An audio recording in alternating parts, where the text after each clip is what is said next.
The phrase, to turn a blind eye, means to refuse to accept or even acknowledge that a particular situation is really happening. But where did this strange term come from? Well, it actually dates back to the British naval officer Horatio Nelson.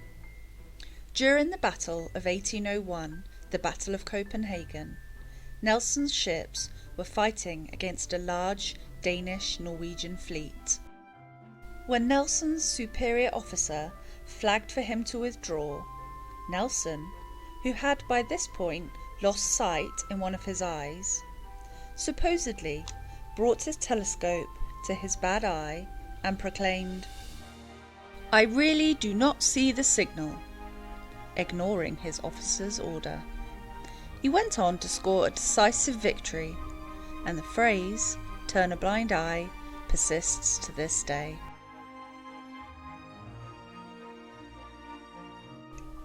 Crocodile tears means a display of fake crying or false sorrow.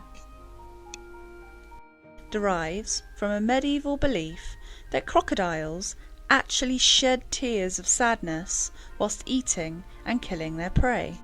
The myth dates back as far as the 14th century and comes from a book called The Travels of Sir John Mandeville.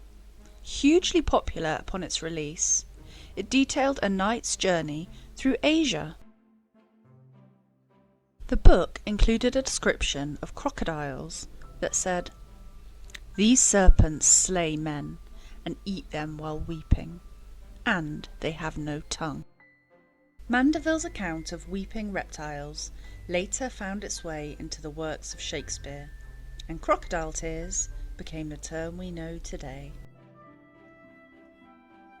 Resting on your laurels means to be so satisfied with what you have already done or achieved in the past that you make no further effort. A laurel is actually a tree, and it's the leaves that are used to make one's laurel, which is a wreath that is worn on the head. The idea of resting on your laurels dates back to ancient Greece. The Greek god of sun, Apollo, was often depicted wearing laurels, and the plant eventually became a symbol of status and achievement. Victorious athletes in ancient Greece received wreaths made of laurel branches, and the Romans later adopted this practice and presented laurels to generals who won important battles. They came to be known as laureates, and they were able to rest on their laurels by basking in the glory of past achievements. It was only later, in the 1800s, did the phrase take on the negative meaning that it has today. The phrase "painting the town red" means to go on a big night out, but it owes its origin to one legendary night of drunkenness in 1837. The Marquis of Waterford, a mischief maker at the time, led a group of friends on a night of drinking through the English town of Melton Mowbray.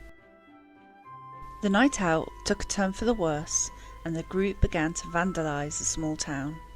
They knocked over flower pots, pulled knockers off doors, and broke the windows of the town's buildings. Then, to top it all off, they literally painted parts of the town red, including homes and a statue. The Marquis later compensated the town for the damages, but their drunken debauchery is likely the reason that "paint the town red" is used for a wild night out.